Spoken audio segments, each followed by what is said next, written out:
Hello friends, welcome back to my channel. ఈ సీరియల్లో ఏం జరగబోతుందో తెలుసుకుందామా? ఇక ఎపిసోడ్లోకి వెళ్ళినట్లయితే ప్రేమ గుమ్మం దగ్గర కూర్చొని తన స్టడీస్ గురించే ఆలోచిస్తూ చాలా బాధపడుతూ ఉంటుంది. అప్పుడే అక్కడికి ధీరజ్ వస్తాడు. ప్రేమ బాధపడుతూ ఉండడం చూసి ప్రేమ తన చదువు గురించే బాధపడుతున్నట్లుంది. ఎంత కష్టమైనా సరే ప్రేమ అనుకున్న చదువు నేను చదివిస్తాను. ఈ విషయం ఇప్పుడే ప్రేమతో చెప్తే తను సంతోషపడుతుంది. కానీ ఇప్పుడే ఈ విషయాన్ని ప్రేమకి చెప్పొద్దు అని ధీరజ్ అనుకొని ప్రేమ దగ్గరికి వెళ్తాడు. ఇక ప్రేమని అదే పనిగా చూస్తూ ఉంటే ఇక ప్రేమ, రే ఏంట్రా అలా చూస్తున్నావేంటి, తినేసేలాగా అని అనగానే, నిన్న అయినా ఎప్పుడు చూసినా కూడా గయ్యాలిలా నన్ను ఏదో విధంగా ఇబ్బంది పెడుతూనే ఉంటావు కదా, మరి ఈరోజేంటి మహారాణి గారు సైలెంట్గా ఇక్కడ కూర్చొని ఆలోచిస్తున్నారు అనగానే, ఏమీ లేదురా, ఊరికే ఇక్కడ కూర్చున్నాను అని అంటుంది.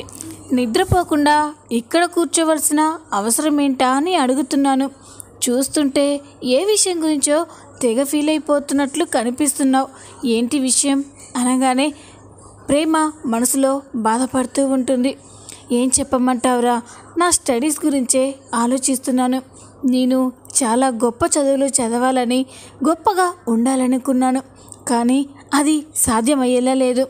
ఆ విషయం చెప్పి నిన్ను కూడా బాధ పెట్టలేను అని ప్రేమ అనుకుంటూ ఉంటే, హలో ఏంటి అడుగుతుంటే సమాధానం లేదేంటి, ఏ విషయం గురించి అంతలా బాధపడుతున్నావు అనగానే, రే నేనెందుకు బాధపడతాను అని ప్రేమ అంటుంది.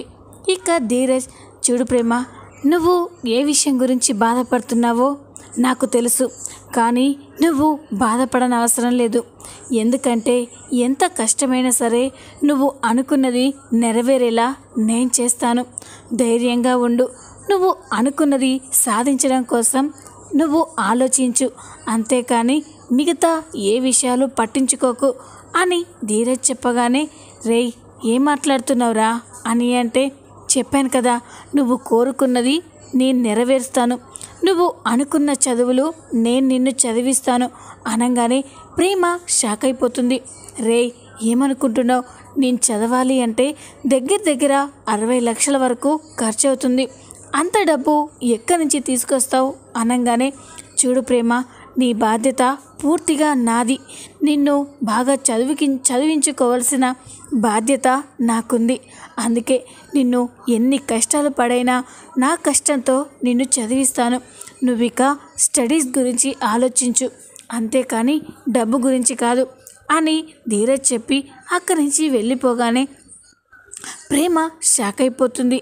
ఇదేంటి ధీరజ్ ఇలా మాట్లాడుతున్నాడు, నేను నా స్టడీస్ గురించే బాధపడుతున్నాను అని ధీరజ్కి ఎలా తెలిసింది? కానీ అంత డబ్బు ధీరజ్ ఎక్కడి నుంచి తీసుకొస్తాడు అని ప్రేమ కూడా బాధపడుతూ ఉంటుంది. ఇంతలోనే ఉదయం అవుతుంది. ఉదయం కాగానే చందు తన ఆఫీస్కి వెళ్ళి వర్క్ చేసుకుంటూ ఉంటాడు. అప్పుడే అక్కడికి సేటు అయితే వస్తాడు. సేటు చందు దగ్గరికి వచ్చి చాలా కోపంతో అడుగుతూ ఉంటాడు, ఏంటి చందు, ఇదే నా పద్ధతి అనగానే చందు సేటుని చూసి ఒక్కసారిగా షాక్ అయిపోతాడు. సేటు, నేనే కలుద్దామనుకున్నాను కానీ అని అంటూ ఉంటే, ఇంకా ఎప్పుడు చందు, నీకిచ్చిన గడువు ఎప్పుడో దాటిపోయింది. ఎప్పుడు నిన్ను కలవడానికి ఆఫీస్కి వస్తే ఆఫీస్ దగ్గర దొరకడం లేదు. ఇంటికి వద్దాము అంటే పద్ధతి కాదని ఊరుకుంటున్నాను. అసలు ఏంటి విషయం, నా డబ్బు ఇంకా ఇవ్వడం లేదేంటి అనగానే, చందు చూడు సేటు, నాకు రావాల్సిన డబ్బు ఇంకా అందలేదు. నాకు డబ్బు రాగానే వెంటనే నీకే ఇచ్చేస్తాను అని అంటూ ఉంటే, ఏంటి చందు, ఇంకా ఎన్ని రోజులని? నేను ఎవరికీ కూడా ఏది తాకట్టు పెట్టుకోకుండా అప్పు ఇవ్వను. కానీ మీ నాన్న మొహం చూసి, కేవలం మీ నాన్న మొహం చూసి మాత్రమే నీకు 10 లక్షలు అప్పు ఇచ్చాను. నువ్వు ఆ మనిషికున్న గౌరవాన్ని పోగొడుతున్నావు చందు అని అంటూ ఉంటే, చందు సేటు చేతులు పట్టుకొని, ప్లీజ్ సేటు, ఇవి చేతులు కాదనుకో అని అంటూ ఉంటే, ఇక సేటు, చూడు చందు, నీకు ఇంకొక అవకాశం ఇస్తున్నాను. రేపు సాయంత్రం వరకు నాకు ఇవ్వాల్సిన డబ్బు మొత్తం తెచ్చిస్తే సరే, లేకపోతే ఎల్లుండి ఉదయం నేను మీ నాన్న దగ్గరికి వస్తాను అనగానే ఒక్కసారిగా చందు షాక్ అయిపోతాడు. సేటు చందుకి వార్నింగ్ ఇచ్చి అక్కడి నుంచి వెళ్ళిపోతాడు. సేటు వెళ్ళిపోయిన తర్వాత చందు అయితే చాలా టెన్షన్ పడుతూ ఆలోచిస్తూ ఉంటాడు. ఇప్పుడు ఏం చేయాలి? అయిపోయింది, అంతా అయిపోయింది. రేపటిలోగా నేను సేటుకి 10 లక్షలు ఇవ్వకపోతే సేటు నాన్న దగ్గరికి వెళ్ళి విషయం మొత్తం చెప్పేస్తాడు. లేదు, పరిస్థితి అంతవరకు తీసుకురానివ్వకూడదు. ఎలాగైనా రేపటిలోపు సేటుకి డబ్బు ఇచ్చేయాలి. డబ్బు ఇవ్వాలి అంటే వాళ్ళ అమ్మ వాళ్ళు డబ్బు ఇవ్వాలి. ఇక ఇలా ఫోన్ల మీద పని అవ్వదు. అందుకే నేనే వాళ్ళ అమ్మ వాళ్ళ ఇంటికి వెళ్ళి డబ్బు గురించి తేల్చుకుంటాను అని చందు అయితే కోపంగా వాళ్ళు అద్దెకి తీసుకున్న ఇంటికే వెళ్తాడు. చందు ఇంట్లోకి వెళ్ళి కోపంగా అత్తయ్య, మామయ్య అని పిలుస్తూ ఉంటాడు. చందు పిలుపులు విని ఆ ఇంటి ఓనర్ అయితే కిందికి వచ్చి చందుని చూసి ఆశ్చర్యపోతాడు. ఎవరు బాబు నువ్వు? ఎవరు కావాలి? అత్తయ్య మామయ్య అని పిలుస్తున్నావు, ఎవరిని అనగానే చందు కూడా షాక్ అయిపోతాడు. అదేంటండి, ఈ ఇల్లు మా అత్తయ్య వాళ్ళ ఇల్లు కదా, మరి మీరున్నారేంటి?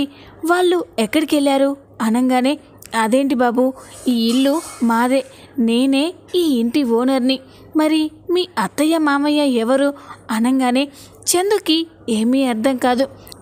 అదేంటి సార్, ఈ ఇల్లు మా అత్తయ్య భాగ్యం వాళ్ళ ఇల్లు కదా, ఈ ఇంట్లోనే మాకు పెళ్లి జరిగింది, వాళ్ళ పెద్దమ్మాయినే నేను పెళ్లి చేసుకున్నాను, అప్పుడు ఇక్కడే జరిగింది కదా, ఇది మా అత్తగారి ఇల్లు అయితే మీరు ఎవరండి అనగానే చూడు బాబు, ఇది మా ఇల్లు, నేనే ఈ ఇంటి ఓనర్ని, 10 సంవత్సరాలుగా ఇది నాదే, మరి కొత్తగా వచ్చి ఈ ఇల్లు ఎవరిదో అది మీ అత్తగారిదని అంటున్నావేంటి? నాకేమీ అర్థం కావట్లేదు అనగానే అదేంటి సార్, మీరు నిజమే అంటున్నారా అని అంటే మీ అత్త ఎవరన్నారు అనగానే భాగ్యం అండి అని అంటాడు. ఓహో, ఆ భాగ్యమా? అదే టిఫిన్ సెంటర్ భాగ్యం. ఆ భాగ్యం తన కూతురు పెళ్ళి ఉంది అంటే వసతులు బాగున్నాయి అని మా ఇల్లుని అద్దెకి ఇవ్వమని చెప్పింది. అందుకే రోజుకి 2000 చొప్పున ఈ ఇంటిని వాళ్ళకి అద్దెకిచ్చాను. అంతేకాని ఈ ఇల్లు వాళ్ళదేమీ కాదు. అంతేకాకుండా ఇంత ఇల్లుని కట్టుకునే స్టేజ్లో కూడా వాళ్ళేమీ లేరు. వాళ్ళకి ఉండడానికి ఇల్లు, కట్టుకోవడానికి బట్ట, తినడానికి సరైన తిండి కూడా ఉండదు. అలాంటి వాళ్ళు ఇంత పెద్ద ఇల్లు ఉందంటే మీరు ఎలా నమ్మారండి అనగానే చందు ఒక్కసారిగా షాక్ అయిపోతారు. ఏంటండి మీరు అనేది? అంటే మా అత్తయ్య వాళ్ళు ఈ ఇంటిని అద్దెకి తీసుకున్నారా, వాళ్ళకి ఏమీ లేదా అని అంటే అవును బాబు, నేను అదే కదా చెప్పేది, ఆ భాగ్యంకి చిల్లి గవ్వ కూడా లేదు అని చెప్పగానే చందు షాక్ అయిపోతాడు.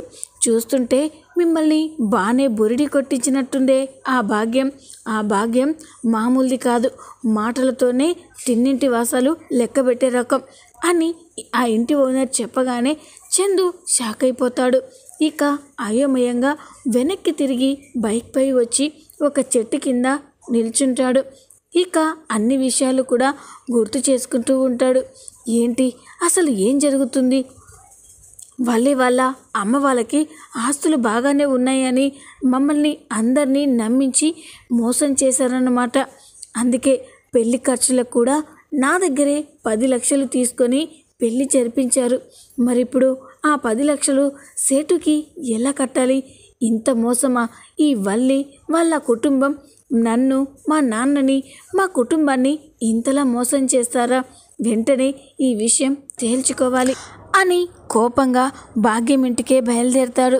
ఇక భాగ్యం వాళ్ళు ఉండే హమాల్ బస్తీకి వెళ్తాడు చందు. అక్కడికి వెళ్తూ ఉంటే ఆ వీధంతా చూసి చందు ఒక్కసారిగా షాక్ అయిపోతాడు.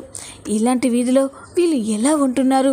ఆ వాళ్ళ కుటుంబం మమ్మల్ని ఇంతలా మోసం చేశారన్నమాట. ఈ విషయం నాన్నకి తెలిస్తే తట్టుకోగలడా అని బాధపడుతూనే నేరుగా భాగ్యం ఇంటికే వెళ్తాడు. ఇక డోర్ కొడుతూ ఉంటే ఇంట్లో భాగ్యం భర్త తన చిన్న కూతురు అయితే మాట్లాడుకుంటూ ఉంటారు. డోర్ సౌండ్ విని, ఇదిగో చిన్నమ్మాయి, ఎవరో వచ్చి డోర్ కొడుతున్నట్టున్నారు, వెళ్ళి డోర్ తీయి, ఎవరైనా అప్పులోలైతే మీ నాన్న నేను ఇంట్లో లేమని చెప్పి పంపించేసేయి, మేనేజ్ చేస్తావు కదా అనగానే అలాగే అమ్మా అని ఇక ఆ అమ్మాయి అయితే వెళ్ళి డోర్ ఓపెన్ చేస్తుంది. ఇక డోర్ ఓపెన్ చేసేసరికి ఎదురుగా చందు ఉండడం చూసి ఒక్కసారిగా షాక్ అయిపోతుంది. బావా మీరేంటి ఇక్కడ అని కంగారు పడుతూ ఉంటే, ఏంటి ఇక్కడికి రాలేను అనుకున్నారా? ఇంకా ఎంతకాలం మమ్మల్ని మోసం చేయాలనుకున్నారు అని చందు అడుగుతూ ఉంటాడు. ఇంతలోనే భాగ్యం కూడా, ఇదిగో అమ్మాయి వచ్చింది ఎవరంటే ఏం మాట్లాడవేంటి అని అక్కడికి వచ్చి చూసేసరికే చందు ఉండడం చూసి భాగ్యం ఒక్కసారిగా షాక్ అయిపోతాడు. అల్లుడు గారేంటి ఇక్కడికి వచ్చారు? అంటే మా గురించి మొత్తం తెలిసిపోయిందా అని భాగ్యం కంగారు పడుతూ ఉంటుంది. ఇక భాగ్యం చందు దగ్గరికి వెళ్ళి, అల్లుడు గారు అనగానే చందు, ఏంటత్తయ్య ఇది, మమ్మల్ని ఇంతలా మోసం చేస్తారా? మీకు డబ్బులున్నాయని ఆస్తులున్నాయని చెప్పి మా నాన్నని నన్ను మోసం చేసి మీ కూతుర్ని నాకు ఇచ్చి పెళ్లి చేస్తారా? ఇంత మోసమా అనగానే, అల్లుడు గారు ఇదంతా మీరు నిజమని నమ్ముతున్నారా? ఇది మా చుట్టాలిల్లు అల్లుడు గారు, అందుకే ఇక్కడికి వచ్చి ఇలా ఉన్నాం, కానీ ఇదేమీ మా సొంత ఇల్లు కాదు. మీరు పెళ్లి జరిగినప్పుడు ఉందే ఆ పెద్దిల్లు, అదే మా సొంత ఇల్లు అనగానే, ఇప్పుడు నేను ఆ ఇంటి దగ్గర నుంచే వస్తున్నానండి, అక్కడ మీ గురించి మొత్తం తెలుసుకొని మీ అడ్రస్ తెలుసుకొని మీ బండారం కళ్ళారా చూడాలని ఇక్కడికి వచ్చాను అని చందు అనగానే ఇక అందరూ కూడా షాక్ అయిపోతారు. ఇప్పుడు ఏం చేయాలి? అల్లుడు గారికి విషయం మొత్తం తెలిసిపోయింది, ఇప్పుడు నా కూతురు పరిస్థితి ఏంటో ఏమో అని భాగ్యం కంగారు పడుతూ ఉంటుంది. అల్లుడు గారు మమ్మల్ని క్షమించండి, నా కూతురు మిమ్మల్నే పెళ్లి చేసుకుంటానని చెప్పింది, మీరు లేకపోతే బ్రతకలేనని చెప్పింది, అందుకే 100 అబద్ధాలాడైనా ఒక పెళ్లి చేయమన్నారు పెద్దలు, అందుకే నేను ఒకే ఒక్క అబద్ధం ఆడి మా అమ్మాయిని నీకిచ్చి పెళ్లి చేశాం అనగానే, చాలా ఆపండి, అబద్ధం కాదు మోసం, పచ్చి మోసం చేశారు. పెళ్లి ఖర్చులకు కూడా నా దగ్గరే 10 లక్షల రూపాయలు తీసుకున్నారు. ఆ డబ్బు మీరు ఇస్తారనుకొని నేను సేటు దగ్గర అప్పుగా తీసుకున్నాను. ఇప్పుడు ఆ సేటు డబ్బు ఇవ్వమని పదే నన్ను విసిగిస్తున్నాడు. అంత డబ్బు మా నాన్నకి తెలియకుండా నేను ఎక్కడి నుంచి తీసుకొచ్చి ఇవ్వాలి? మీరు మీ వల్ల నేను మా నాన్న దృష్టిలో ఎంత ద్రోహం చేసిన వల్ల మిగిలిపోవాలా అని చందు అనగానే భాగ్యం అయితే ఒక్కసారిగా షాక్ అయిపోతారు. అల్లుడు గారు ఇది మనసులో పెట్టుకొని నా కూతురు జీవితాన్ని అన్యాయం చేయకండి, దానికి మీరంటే పంచ ప్రాణాలు అని అంటూ ఉంటే, ఇంత మోసం చేసిన ఆ వల్లిని ఇక నేను ఉంచుకోను అని చెప్పి చందు కోపంగా ఇంటికి బయలుదేరుతాడు. ఇక భాగ్యమైతే చాలా కంగారు పడుతూ ఉంటుంది. ఇదేంటి అల్లుడు గారి కోపాన్ని చూస్తుంటే మా అమ్మడిని బయటికి గెంటేసేలా ఉన్నాడు అని కంగారు పడుతూ ఉంటుంది. ఇక చందు ఇంట్లోకి వెళ్ళి, వల్లి బయటికి రావే అనగానే ఇక ఇంట్లో వాళ్ళంతా కూడా షాక్ అయిపోతారు. వల్లి కూడా స్టన్ అయిపోయి చందు దగ్గరికి వచ్చి, ఇదేంటి ఈయన ఇంత కోపంగా ఉన్నారు అనుకొని, ఏంటి అంత కోపంగా ఉన్నావేంటి, నేనేం తప్పు చేశాను అని అంటుంది. తప్పు కాదు, మోసం, పచ్చి మోసం చేశావు, మా కుటుంబాన్ని నువ్వు మీ అమ్మ కలిసి ఇంతలా మోసం చేస్తారా అనగానే వల్లి ఇంట్లో వాళ్ళంతా కూడా షాక్ అయిపోతారు. ఇక రామరాజు, రే పెద్దోడా, ఏంట్రా ఏమంటున్నావు నువ్వు, వల్లి మనల్ని మోసం చేయడం ఏంటి అనగానే, అవును నాన్న, ఈ వల్లి ఆ భాగ్యం కలిసి మనల్ని అందరినీ పచ్చిగా మోసం చేశారు అని చెప్తూ ఉంటే, వేదవతి, అదేంట్రా విషయం ఏంటో చెప్పకుండా ఏదేదో మాట్లాడతావేంటి, ఏం జరిగింది అనగానే, అమ్మ, ఈ వల్లి వాళ్ళకి ఎలాంటి ఆస్తులు లేవు, ఎలాంటి ఇల్లు లేదు, వీళ్ళంతా కూడా డబ్బు లేని పేదవాళ్ళు అని చెప్పగానే ఇక రామరాజు, వేదవతి ఇంట్లో వాళ్ళంతా కూడా షాక్ అయిపోతారు. వల్లి కూడా అయ్ బాబోయ్, అంటే నిజం తెలిసిపోయిందా అని కంగారు పడుతూ ఉంటుంది. రేయ్, ఏమంటున్నావురా? వల్లి వాళ్ళు బాగానే ఉన్నవాళ్ళు కదా, ఫైనాన్స్ బిజినెస్ చేస్తారు, వాళ్ళకేంట్రా, నీకెవరో అబద్ధం చెప్పుంటారు అనగానే, లేదు నాన్న, అబద్ధం చెప్పడం కాదు, నా కళ్ళతో నేను చూశాను, నేను ఎంక్వైరీ చేసి తెలుసుకున్నాను. అంతేకాదు నాన్న, వీళ్ళు పెళ్లి ఖర్చుల కోసం డబ్బులు లేవని నా దగ్గర 10 లక్షలు తీసుకున్నారు. నేను వీళ్ళని నమ్మి సేటు దగ్గర 10 లక్షలు అప్పు చేసి మరి పెళ్లి ఖర్చుల కోసం వాళ్ళకి ఇచ్చాను. తిరిగి పెళ్ళి అయిపోగానే ఇస్తానని చెప్పారు. ఇప్పటి వరకు కూడా ఆ డబ్బు ఇవ్వలేదు. వాటి గురించి తేల్చుకోవడం కోసమే ఈరోజు నాకు పెళ్లి జరిగిన ఇంటికే వెళ్ళాను. అక్కడికి వెళ్తే అక్కడ తెలిసింది వీళ్ళ నిజస్వరూపం ఏంటో. ఆ ఇల్లు అసలు వీళ్ళది కానే కాదంట. మా పెళ్ళి అయ్యేటప్పుడే రోజుకి 2000 లెక్కన ఆ ఇల్లుని రెంట్కి తీసుకున్నారని ఆ ఇంటి ఓనర్ చెప్పారు నాన్న. అది తెలుసుకొని నేను ఆ భాగ్యం ఉండే అడ్రస్ తెలుసుకొని వాళ్ళ ఇంటికి వెళ్ళాను.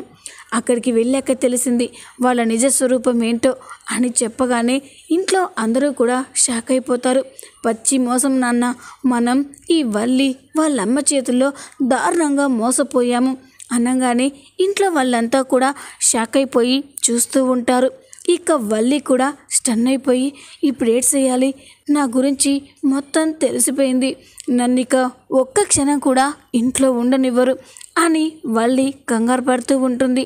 మరి చూద్దాం రాబోయే ఎపిసోడ్లో ఏం జరగబోతుందో.